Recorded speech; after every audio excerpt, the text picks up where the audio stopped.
साल था 1984।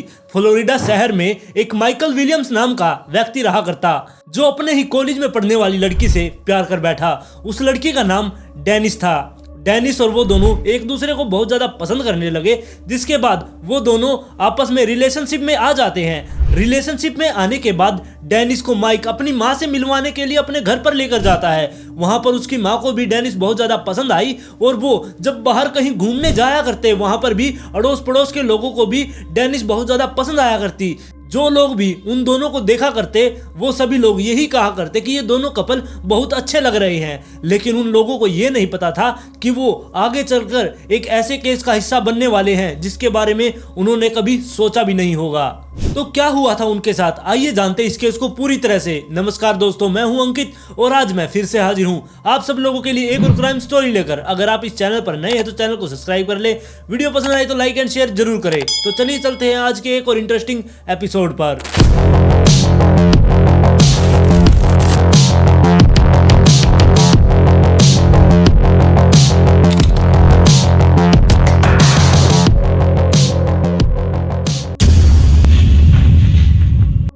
Mic Williams जो कि कॉलेज में पढ़ा करता और उसी की गर्लफ्रेंड जो डेनिस थी वो भी उसी के साथ उस कॉलेज में पढ़ रही थी। और साथ में माइक का एक दोस्त था जिसका नाम ब्रायन विंचेस्टर था, उसकी गर्लफ्रेंड कैथी थी। ये चारों हमेशा इकट्ठा ही रहा करते। कॉलेज में अगर इन्हें कुछ काम होता या फिर कहीं बाहर पार्टी वगैरह में जाना होता तब ये चारों साथ में ही जाया करते। वैसे तो माइक और ब्रायन दोनों बहुत ही अच्छे दोस्त थे, लेकिन उन दोनों की हॉबी भी सेम थी। उन दोनों को डंक हंटिंग का शौक था। वो दोनों हमेशा वीकेंड पर जाया करते और डंक हंटिंग किया करते। और ये चारों हमेशा से ही कॉलेज में इकट्ठा घुमा करते और ब्रायन और माइक का जब भी मन हुआ करता ये डंक हंटिंग करने के लिए चले जाया करते।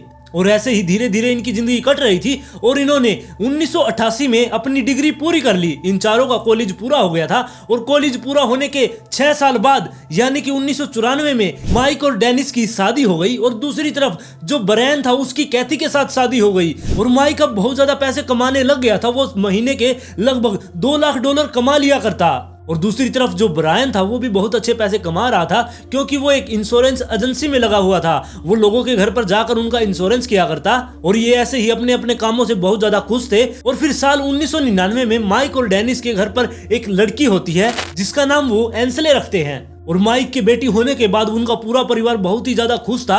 लेकिन माइक को एक टेंशन खाए जा रही थी। उसे ये लग रहा था कि अगर मुझे कुछ हो गया तो हमारे परिवार का क्या होगा। इसलिए वो अपने नाम पर एक इंश्योरेंस करवाता है, जो कि ब्रायन ने किया। ब्रायन ने उसका $1.5 मिलियन का इंश्योरेंस कर दिया। और ऐसे ही धीरे धीरे उन लोगों के दिन कट रहे थे। और फिर तारीख आती है 14 दिसंबर 2000। और इस दिन माइक सुबह सुबह उठता है और उठने के बाद वो फ्रेश वगैरह होता है, तैयार होने के बाद वो सीधा ही अपने ऑफिस के काम के लिए निकल जाता है। और अपने ऑफिस पर वो काम वगैरह करने के बाद वो सीधा ही अपनी माँ से मिलने के लिए उनके घर पर पहुंच जाता है। अब वो अपनी माँ के साथ बहुत ज्यादा टाइम बिताने लगा था, क्योंकि हाल ही में उसके पिता का देहांत हो गया था। उसके पिताजी के जाने के बाद से माइक की माँ बहुत ज्यादा अकेली हो गई थी, इसलिए उसको उनकी चिंता रहा करती। इस वजह से माइक उनके पास ज्यादा से ज्यादा टाइम बिताने की कोशिश किया करता। फिर रात को माइक अपने घर वापस आ जाता है और सुबह जब वो उठता है यानी कि 15 दिसंबर के दिन वो अपनी पत्नी को ये याद दिलाता है कि कल हमारी वेडिंग एनिवर्सरी है, इसलिए मैं क्रूज बुक कर रहा हूँ। और जैसे ही उसने क्रूज को बुक करने के लिए अपना क्रेडिट कार्ड यूज किया, उसे पता चला कि उसके क्रेडिट कार्ड से बहुत ज्यादा ट्रांजैक्शन की जा रही है। उसने इस बारे में डेनिस से भी पूछा, लेकिन डेनिस ने इसके बारे में कोई भी जवाब नहीं दिया, जिसके बाद उसने इस बात पर इतना ज्यादा ध्यान नहीं दिया और इस बात को छोड़ दिया। और फिर वो अपने काम पर चला गया।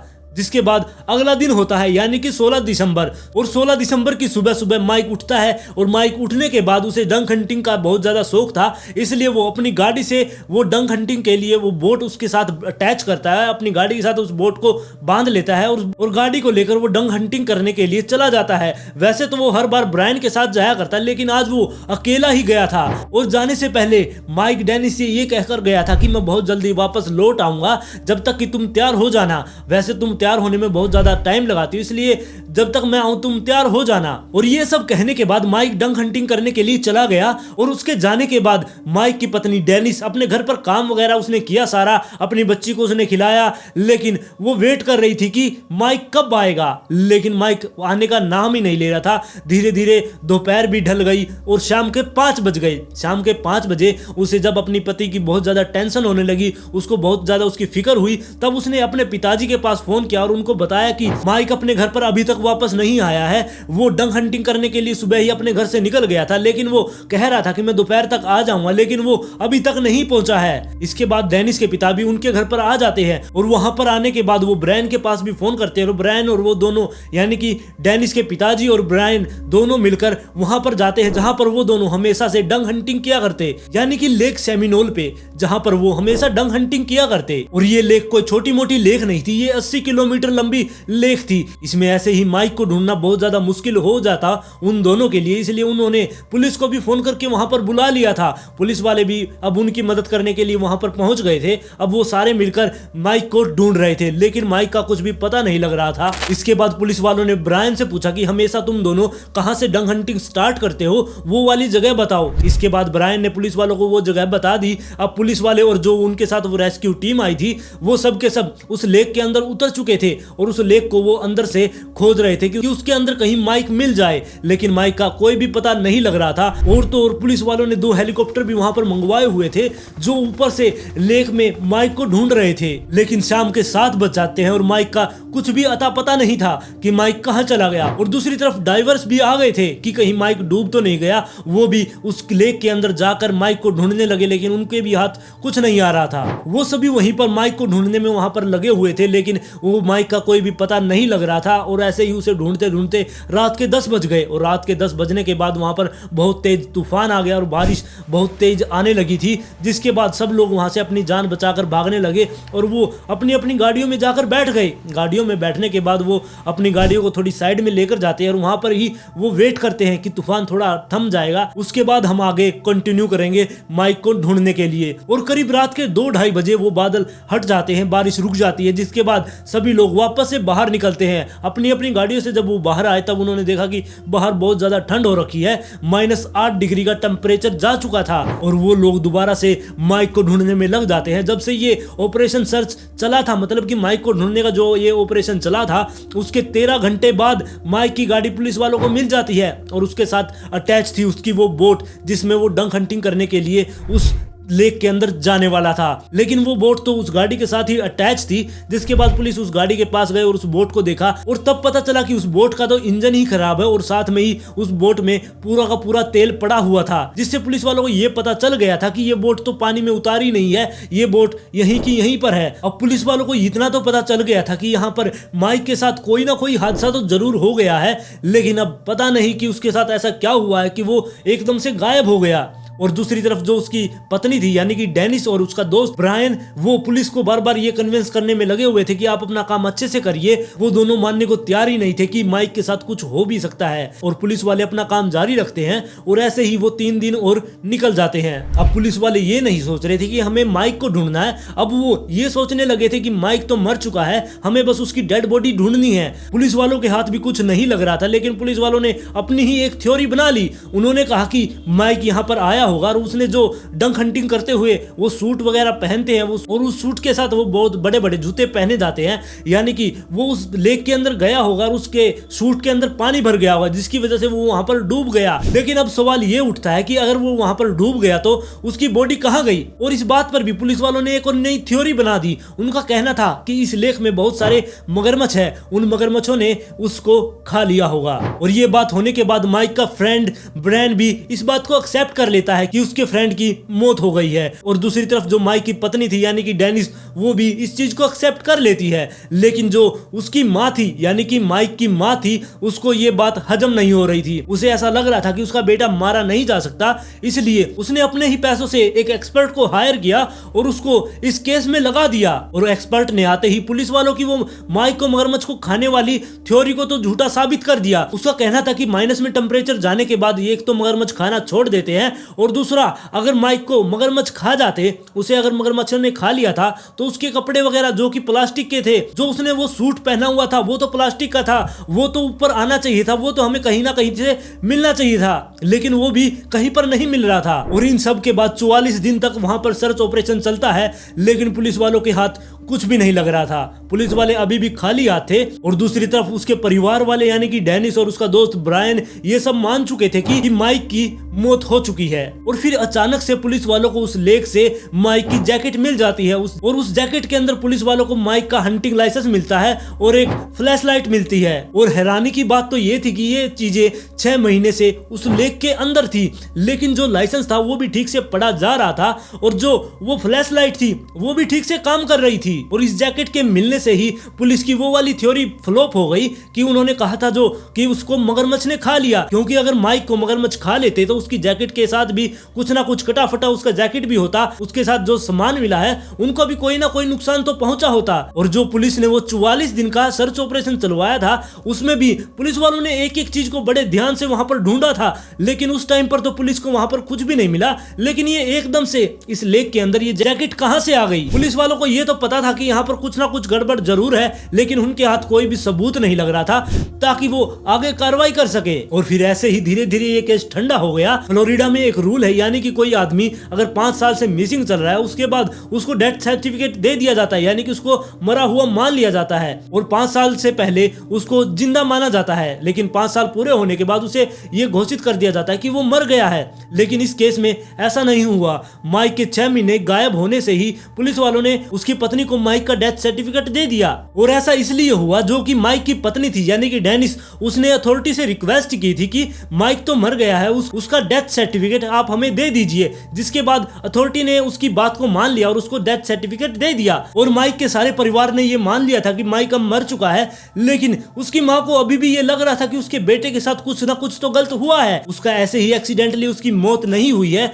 उसके साथ कुछ ना कुछ गड़बड़ जरूर है। इस बारे में वो अपनी बहू यानी कि डेनिस से भी बात करती है, लेकिन डेनिस ने उनसे कहा कि माइक मर चुका है, आप भी इस चीज को एक्सेप्ट कर लीजिए और आप भी अपनी जिंदगी में अब आगे बढ़िए। लेकिन माइक की मां हार मारने वालों में से नहीं थी। वो चाहती थी इस केस की क्रिमिनल इन्वेस्टिगेशन हो, मतलब कि इस केस को पुलिस बस एक हादसा के रूप में देख रही थी, लेकिन उसकी मां चाहती थी कि इस केस को एक मर्डर से जोड़कर देखा जाए कि शायद हो सकता है उसके बेटे का किसी ने मर्डर कर दिया हो। ये बात सुनने के बाद जो डेनिस थी उसने माइक की मां से कहा कि अगर आप इस केस की क्रिमिनल इन्वेस्टिगेशन करवाओगे तो हम आपको यहाँ पर छोड़ देंगे, यानी कि जो डेनिस थी और उसकी जो बेटी थी वो उसे अकेला छोड़कर यहाँ से चले जाएंगे। लेकिन माइक की मां मानने को तैयार नहीं थी, इसलिए डेनिस अपनी बेटी को लेती है और वहां से चली जाती है। और दूसरी तरफ जो माइक की मां थी वो पूरी कोशिश करती कि उसके बेटे को इंसाफ मिले, उस केस को दोबारा से रीओपन किया जाए और उस केस पर दोबारा से स्टडी की जाए। और ऐसे ही करते करते 5 साल निकल जाते हैं और साल 2005 आ जाता है। और इस समय माइक विलियम्स का केस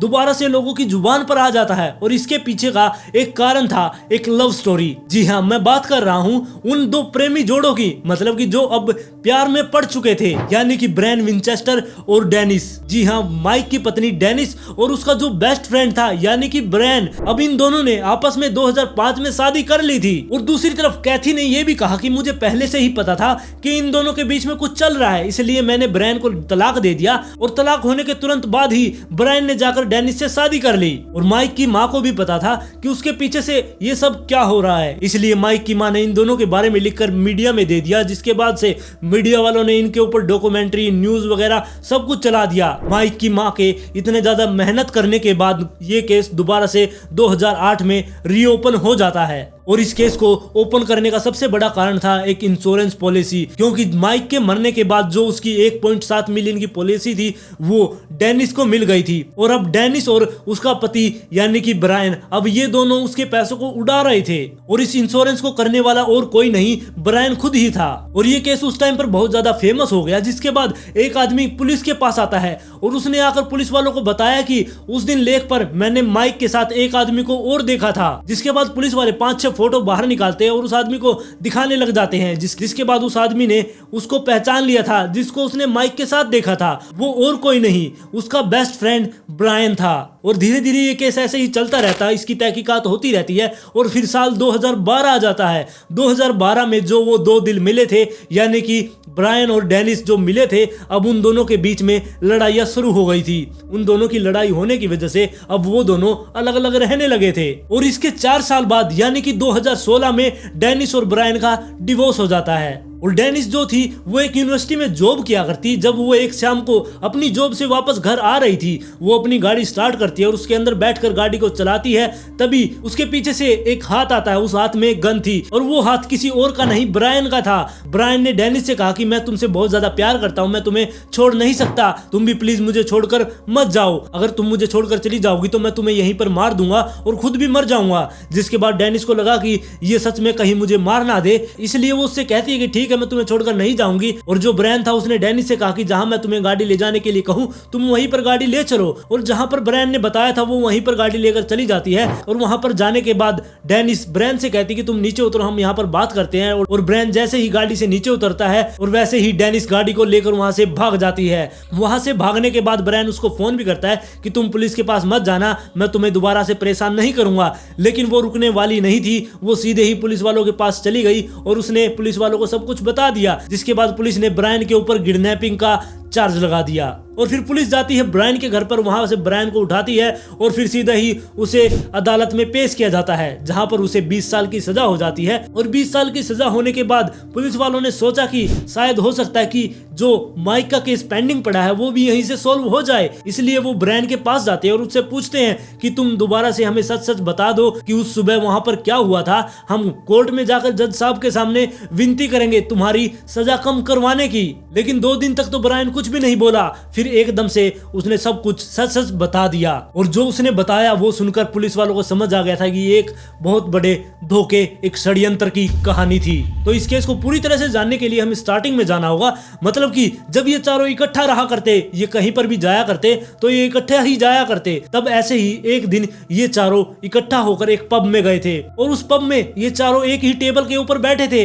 लेकिन माइक और कैथी को कुछ काम हो गया था, जिसकी वजह से वो उठकर थोड़ा दूर चले गए। तभी ये दोनों पास आए और इन दोनों की किस हो गई, जिसके बाद से ये दोनों एक दूसरे को पसंद करने लगे। और जब माइक घर पर नहीं हुआ करता तो ब्रायन माइक के घर पर आ जाया करता, और जब कैथी घर पर नहीं हुआ करती तब डेनिस ब्रायन के घर पर चली जाया करती। ऐसे ही इन दोनों का प्यार धीरे धीरे पनप रहा था। और स्टार्टिंग में ही मैंने आप लोगों को बताया था कि माइक के अकाउंट से वो क्रेडिट कार्ड से पैसे कट हुआ करते, वो और कोई नहीं डेनिस ही काटा करती। मतलब कि डेनिस और ब्रायन जिस भी होटल में रुकने के लिए जाया करते, वहां पर खाना वगैरह खाया करते, वो सब माइक के क्रेडिट कार्ड से ही पे किया करते। अब धीरे धीरे ये दोनों बहुत ज्यादा प्यार करने लगे थे। अब ये दोनों सोच रहे थे कि हम दोनों साथ हो जाए, हम दोनों एक हो जाए। लेकिन जो डेनिस थी उसका कहना था कि मैं माइक को डिवोर्स नहीं दूंगी, ये मेरी इमेज के लिए ठीक नहीं है। वो सोचती थी कि अगर मैं उससे डिवोर्स लेकर तुमसे शादी कर लूंगी तो लोग क्या कहेंगे, इसने अपने पति के बेस्ट फ्रेंड से ही शादी कर ली। और दूसरी तरफ माइक बहुत पैसे वाला था, इसलिए वो उसे छोड़ना नहीं चाहती थी। और फिर माइक और ब्रायन एक दिन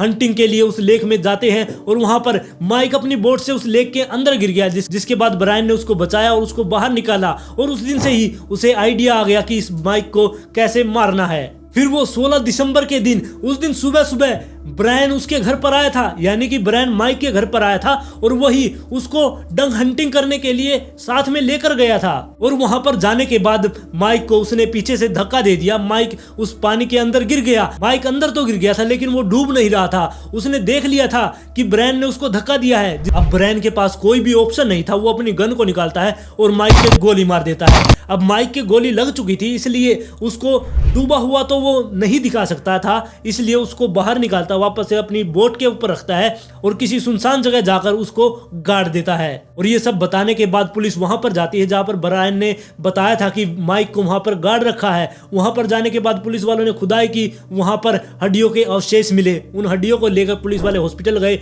वहां पर जाकर उसका डीएनए टेस्ट वगैरह किया गया, तब पता चला कि ये बॉडी माइक की ही है। और इसके बाद माइक की पत्नी डेनिस को भी पकड़ लिया जाता है और कोर्ट में केस चलने लग जाता है और इन दोनों को 30-30 साल की सजा हो जाती है। आज की कहानी में बस इतना ही। इस कहानी के बारे में आप अपनी राय मुझे कमेंट में जरूर दें। अगर इस चैनल पर नए हैं तो चैनल को सब्सक्राइब कर ले, वीडियो पसंद आई तो लाइक एंड शेयर जरूर करें।